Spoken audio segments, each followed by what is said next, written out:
مطمئن صاحب مخکې ما دلته د افغانستان د حکومت د رول په اړه پوښتنه وکړله. هدف د بحث دغه دی چې موږ په دې پوهیږو کوم رقم حالت ته روانې ده، زموږ جګړه کوم رقم حالت ته روانه ده چې موږ یو طرف سره ولاړې او نور خوا دشمنانی کړي په دې خاطر دي چې دغه طرف نه یریږي، د دې سیاستونو نه یریږي چې زموږ په ضد دي. نو دغه عملی نتایج منتسبي مخکې د قندوز د سقوط خبره شوه چې تریبیون خبره وکړه، اوس داعش چې په درزاب کې مراکز نیولې دي، حکومت په خپل ځای کې د هغه جګړه کوي کنه کوي، ویل کېږي چې طالبان جګړې ته آمادګي نیسي. دا بحثونه دي چې طالبان شاید د روسانو په مرسته، ځکه روسان د داعش نه ویره لري په دغه مورد کې، نو اوس دلته که روسان طالبانو مرسته کوي، داعش نور قوتونه دغه مرسته کوي چې ویل کېږي امریکا یا په داخل د حکومت کې دغه دي، نو د افغانستان جګړه سرخم حالت ته روانه ده. سړی خو به مایوسه کېږي نه چې په افغانستان کې سوله نه کېږي یا دلته به جګړه ډېره زیاته نورم دوام وکړي، ولې بدبختانه موږ په جګړه کې یو. وضعیت دغسې دی او ماته ډېر خلک وایي چې سړی باید مایوسه کوونکې خبرې ونه وایي، ولې بدبختانه دلته اصلا مایوسه کوونکې نه، موږ باید وضعیت باندې پوه شو او مخنیوي کوشش وکړو. اوس دلته د جګړې د کموالي لپاره یا د جګړې د ختمېدو لپاره هوډ نشته، لیوالتیا نشته، ژمنتیا نشته. کله چې یو څوک د جګړې په ختمېدو باندې فکر نه کوي، کله چې یو څوک جګړه غواړي، نو بیا به هغه ته څه ووایي؟ دغه خلک چې په حکومت کې دي هغوی خو ښه پوهېږي چې جګړه د کومې خوا نه رهبري کېږي، دوی د چا دپاره جګړه کوي. دلته یو خبره شمولزي صاحب هم اشاره ورته وکړله، نور ډېر دوستان هم وایي چې خودکفایي پکار ده. او تر څو چې موږ خودکفا نسو، موږ له غلامي ځان خلاص نه کړو، موږ خپل هېواد نسو جوړولی. خو په جګړه کې خو خودکفا کېدلی نسو، جګړه خو مصارف غواړي. تر څو چې په جګړه کې موږ کمزوري خواته روان یو. برعکس هغه چې خلک فکر کوي چې ډاکټر صاحب اشرف غني به د امریکا سره د امنیت تړون په کولو باندې خودکفا سي، نه، بدبختي ته ولاړی.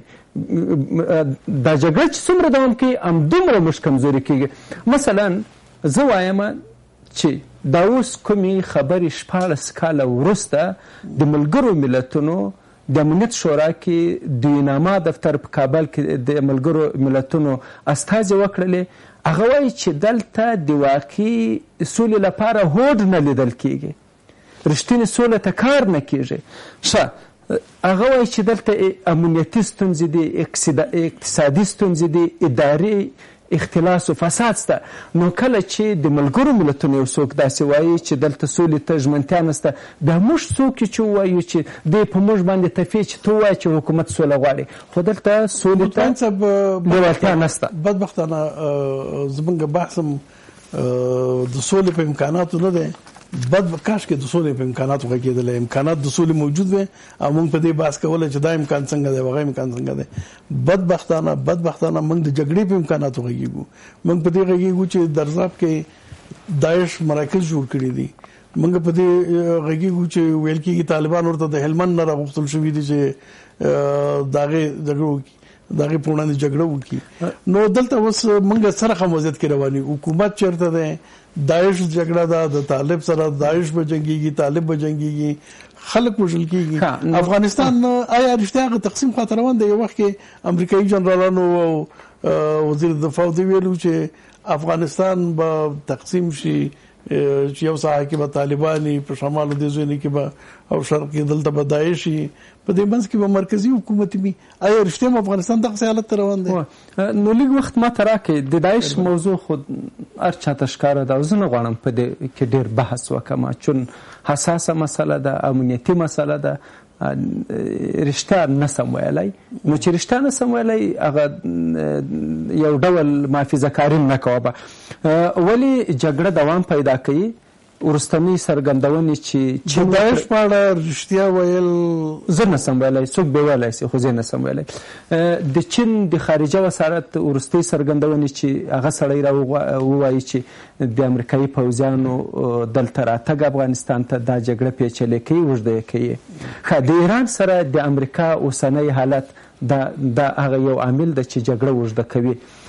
د روسیې سره د امریکا اوسنی حالت دا جګړه اوږده کوي. په سیمه کې د هند او د پاکستان ناندرۍ یا هغه رقابتونه چې موږ یې دلته وینو دا جګړې ته لمن وهل کېږي. مثلا یو څوک نه وایي چې په افغانستان کې ایران مداخله کوي یا هند مداخله کوي، خو ډېر په بې پروایي او ډېر په جرأت او ډېر په افتخار باندې وایي چې پاکستان دلته مداخله کوي. او حال دا چې هند هم دلته مداخله لري، ایران هم مداخله لري، امریکا مداخله لري، روس هم لري. او بله یو خطرناکه فرضیه یا خطرناکه قضیه چې را روانه ده د سعودي نفوذ ده په افغانستان کې او د ایران ممانعت ده د سعودي، چې دا جګړه نورم پیچلې کوي. موږ د سولې په نامه باندې ځینې ډلې ولیدل چې افغانستان ته راغللو، خو په دې کې د سعودي لاس ته. نو دغه ټول عوامل که سړی سره راوسنجوي داسې فکر کېږي چې جګړه اوږدېږي او طالب د دې دپاره جګړه اوږدېږي. لیکن څه رقم یو جګړې کې موږ اوس مثلا د روسانو په وخت کې جګړه ډېره واضح وه. یو خواته روسان او د هغې حکومت افغانستان حکومت او بل خواته مجاهدینو بیخي فرق واضح و. روسانو حکومت سره ولاړو دلته او مخالفینو وځه. بیا وروسته جګړه لږه پیچلې شوله. اوس چې موږ کومې جګړې خواته روان یو، تاسو ویل چې هند هم دلته دی، پاکستان هم دلته دی، ایران هم دلته دی او روسیه او دا نور هیوادونه هم دلته دي. نو دغه نخواوې چې په دغه جګړه کې عملا داخليږي، نو د جګړې بڼه به څه رقم وي، افغانستان څه رقم یو وضعیت روان دی. زما په نظر باندې او زه نور ډېر طالب په دې باندې به پړ وبولم که سولې ته لاره هواره نه کړي. نه داسې سوله چې د تسلیمي سوله وي چې توپک کېد او راسه تسلیم سه او په حکومت کې ځای ونیسه، داسې سوله نه. په سیمه ایز فشار باندې د بهرنیانو د وتلو او سولې ته رسېدو باندې، د افغان سیاستوالو په فشار باندې. افغان سیاستوال غواړي چې طالب سره وګوري، دی ناسته او نه غواړي نه ورسره ګوري. یو څوک غواړي چې طالب ته مشوره ورکړي، دی مشوره نه اوري، دا خو د طالب ګناه ده. ولس وایي چې راځه زه له تا سره درېږم، په حکومت باندې خو نور باور نه کېږي چې امامتو یې پې باندې نسي کولی، نو زه ته یې څنګه پې باندې وکولی سو چې دا واقعي سوله نه غواړي. نو په دې کې ګوته طالب ته نیول کېږي.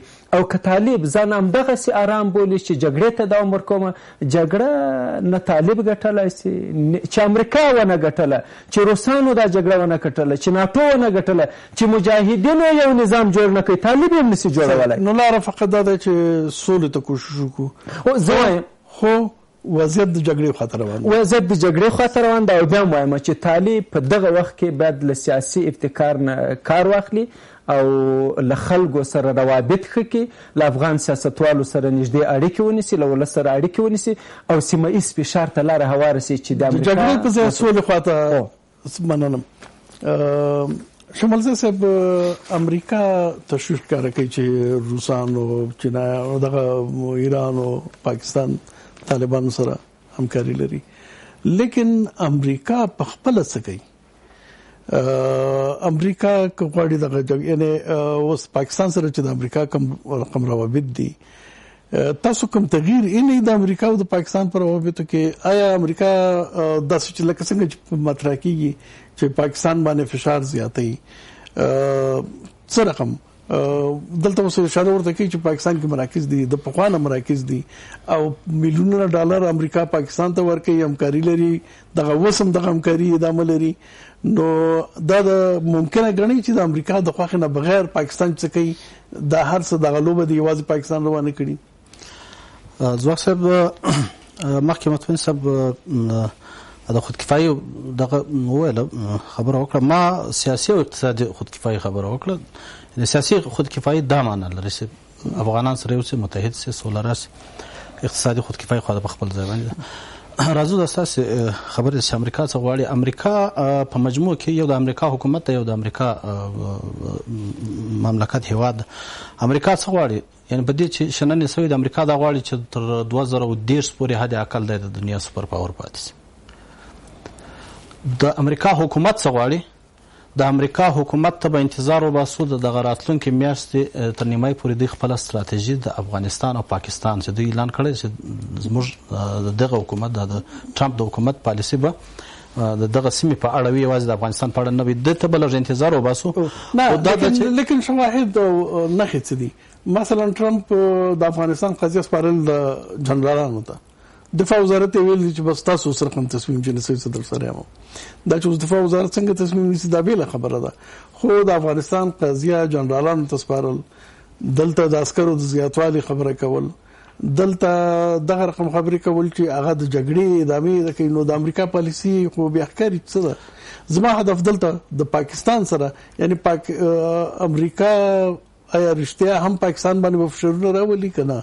د امریکا پالیسی د جګړې خواته ده که د امریکا عمومي پالیسی چې موږ تاسو ناس خلک او موږ تاسو ټول افغانان بل هغه سره متفق ونه اوسي په مجموع کې کومه پالیسی د امریکا چې ګوا نور هوادونو چې د دې په مقابل کې راپورته کیږي په نړۍ کې هغه پر انکشاف توجه د پر خپل اقتصاد باندې او د دوی زیاتره توجه پر دې ده چې خپل مخالف وظیفه هغه ته توطیه او د سیاسي جوړ کړي. نو دا خو سیاست نه ده، لهیڅ نگاه ورته سیاست نه سولای. راځو د افغانستان په مورد باندې دوی سیاست ته چې د ټرمپ پالیسی دا ده چې لوسه چې ځینې اعلانات شوي دي چې په پاکستان باندې ولش فشار راوړي. نو دا واقعیت د سولې د پاره دا د رښتینې خبره ښکاري وکنه، دا تر یو حد پورې رښتینه ښکاري. که د جګړې وګدواله او د هدف دی چې د جګړې ادامه پیدا کړي، نو بیا پاکستان باندې د جګړې د ملاتړ په نوم فشار څنګه؟ ځکه دا خو د پاکستان او د امریکا مشترک کارو، نو که مشترک کارو امریکا ور باندې پچیش فشار راوستي شي او که کوم بل لوب شروع کیږي نو هغه بچوي. ځواک صاحب لکه څنګه چې موږ ته معلومیږي د مفاداتو او د سیاستونو رخ دا بدلیږي د پاکستان او د امریکا ډیر وخت پورې پالیسي او ګټې سره مشترک وي. اوس داسې ښکاري چې دوی په ګټو کې او په د سیاستونو په رخ کې بدلون راغلی دی، روان ده. پاکستان خپل د سیاست رخ بدل کړی دی، واضح خبره ده. هغه چین ته بدلون تیزی باندې ورنږدې کیږي چې ځینې راپورونه موږ تاسو د ګورو په اقتصادي عرصه کې په حتی په کلتوري عرصه کې په سیاسي عرصه کې پاکستان به ځان د چین طرف ته ډیر زیات نږدې کړی دی. هغه بیلانس هم په نظر کې نه دی نیولای چې ملک ته څوک نږدې کیږي. پاکستان او امریکا نه بیل شوی دی. زه په داس زما نظر دا چې په سلو کې او یا سلانه د نبیل سوي د 10 سلانه پاتې دي د امریکا سره، او امریکا په دې دغه نورسته بیا میلیونونو ډالر امریکا ول سره بیا خبرم دا چې امریکا نه غواړي چې پاکستان د سلسله د چین وغیرته نه نوځي. نو په دغه سي حساس شرایطو کې زما فکر په پاکستان باندې فشار لازمي ده. نه لازمي خو موږ د خپل زاویه نه ویو کنه چې لیکن د امریکا چې څه کوي رښتیا هم فشار پې راولي کنه، دا صادقانه خبره ده او نه، ځکه ډیر ځله امریکایان وایي یو څه لیکن عملاً کېږي بل څه. د پاکستان باندې فشار خبره چې دا رښتینې خبره ده او که دومدغه تبلیغاتي لوبې یوه خبره برخه ده. په تیر کې خو همدغه د پاکستان د امریکا پالیسۍ پاتې شوې دي بیا په تیره د پاکستان په مورد کې. خو اوس به وګورو دا ټرمپ تر نورو ولسمشرانو لږ قاطع ښکاري چې دی واقعا هم دغه څه چې اعلان کړی د هغه باندې عمل کوي چې د امریکا د اهداف لسته راوړلو کې چې هغه خو بیا نو تغییر نه دی کنه، او که موږ دغه لوبه چې دلته روانه ده او امریکا روانه کړي هغه باندې بحث ده. جناب نظری صاحب، نظر شما چیست؟ سیاست های امریکا را چگونه ارزیابی میکنین؟ انتشار و یعنی در تمام منطقه چی رقم یک بازی داره؟ وضعیتی که در افغانستان است، وضعیتی که در منطقه است و این گفته امریکا که ما از حمایت ایران و روسیه و یا از طالبان تشویش داریم و پاکستان هم یاد میکنه، این چگونه ارزیابی میکنن؟ آیا کدام تغییری آمده؟ چه هدفی را تعقیب میکنن؟ خب اولا ما باورم است که کارگردان اصلی ناامنی منطقه ایالات متحده آمریکا هست، نه روسیه هست، نه چین هست، نه ایران هست. اینا در واقع سیاست تدافعی را در پیش گرفته. روسیه و چین ایران که افغانستان نیست که امریکایی ها بر سیستم مخابراتیش کنترل داشته باشه، هوافضای ما را کنترل بکنه و در واقع رئیس جمهور بر ما تعیین بکنه، کابینه ما را تنظیم بکنه، عزل و نصب بکنه. اونا که کشورهای مستقل است. بنابراین من فکر میکنم که کارگردان اصلی در ناامنی منطقه امریکا هست و این سناریوها سوی امریکا طراحی بشه. حتی آخرین سفری که رئیس جمهور امریکا به ریاض داشت. ما شاهد بودیم که بعد از رفتن از این کشورهای عربی چطور به جان هم افتادن.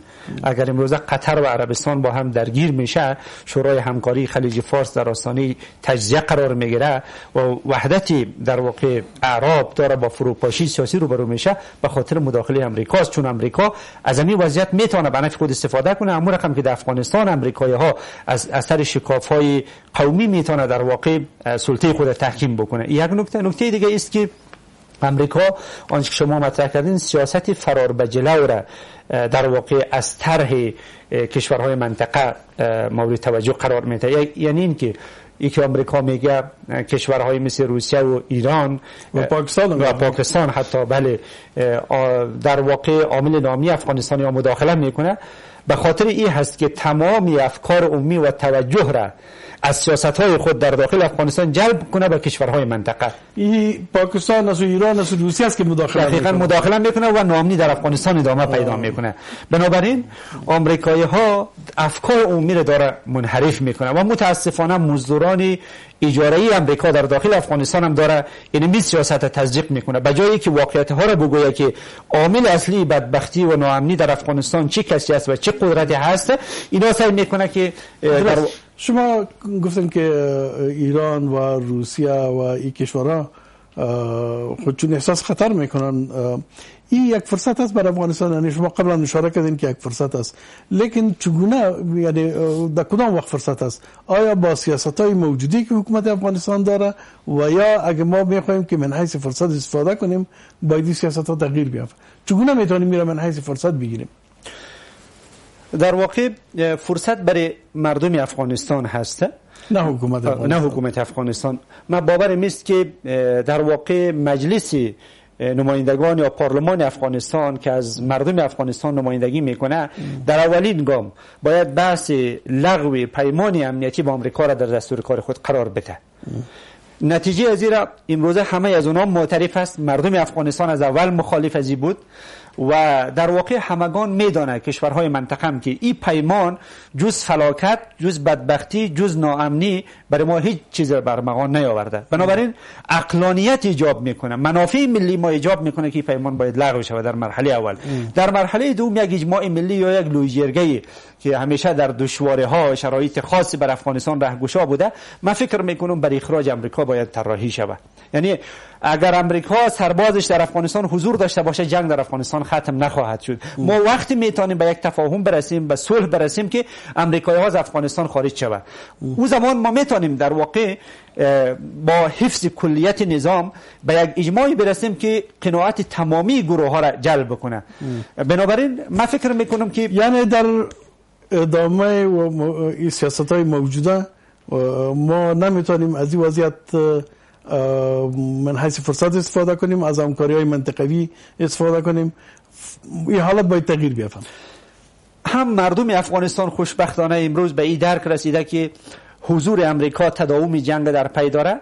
امریکا از افغانستان به عنوان ابزار سوخت استفاده میکنه، مثل که تا حال هر روز قربانی مردم افغانستان میشه. سرباز امریکایی مسئولیت داره، مسئولیت قضایی داره و در واقع مالیات پرداخت نمیکنه و به گونه در واقع افغانستان هم در کنترلش است، حتی رادار ما را هم کنترل میکنه. بنابراین ایکیا شهروند افغانستان است که قربانی میشه، قربانی سیاست هایی که امریکا و سیاست ها را برای اهداف توسعه طلبانه خود طراحی کرده و هم کشورهای منطقه خوشبختانه امروز به این درک رسیده. اینا که در واقع سیاست اجماع در برابر سیاست امریکا را در پیش گرفته، به خاطر همین است که پس اونا هم از خارج شدن نیروهای امریکایی که من فکر میکنم باید اخراج نیروهای امریکایی رو تفسیر کنیم، اینا هم حمایت میکنه. بنابراین در اون صورت ما هم تنشیم با کشورهای منطقه کاهش پیدا میکنه و هم میتونیم خود ما برای خود تصمیم گیری بکنیم. هیچ کشوری در مردم افغانستان با همکاری کشورهای منطقه مثل روسیه و ایران و چین میتونه که جلوی سیاست‌های امریکا را، سیاست‌هایی که افغانستان به میدان دشمنی منطقه تبدیل کرد، خدا بکشن. ما باورم حتی است که مردم افغانستان اگر اراده بکنه حتی کشورهای منطقه هم نقش نداشته باشه، چون ما مخالف مداخله هر کشور هستیم و هیچ کشور نمیتونه حق داشته باشه که مداخله چیز دیگه است، لیکن در مقابل تهدید مشترک و خطر مشترک یک همکاری مشترک میتونه به وجود بیاد. درسته. داعش، تروریسم، جنگ خطر است که افغانستان، روسیه، چین تمام کشورها را تهدید میکنه. این کشورها خب میتونن که با هم همکاری کنن. درسته. یعنی ما با کشورهای منطقه منافع مشترک داریم.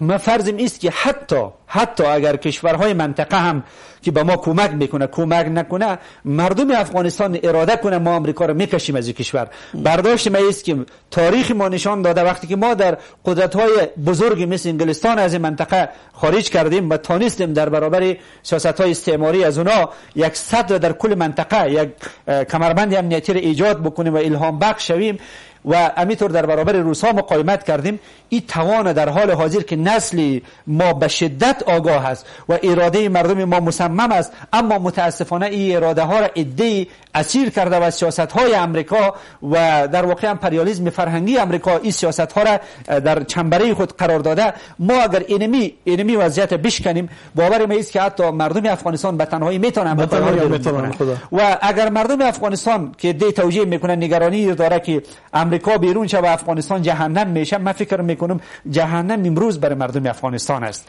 ما نه استقلال سیاسی داریم، ما نه حاکمیت ملی به مفهوم واقعی داریم و نه ما اتحاد ملی داریم. بس که با مطمئن صاحب داشتم به خاطر تشریح می وضعیت بود که ما با کدام یک حالت میریم. جنگی که در اینجا قوت‌های مختلف همگیشان با یک دیگه خود در حالت درگیری، حکومت، داعش، طالب و دیگه گفته حکومت 21 گروه تروریستی در حالت جنگ باشه، خود جهنم است دیگه.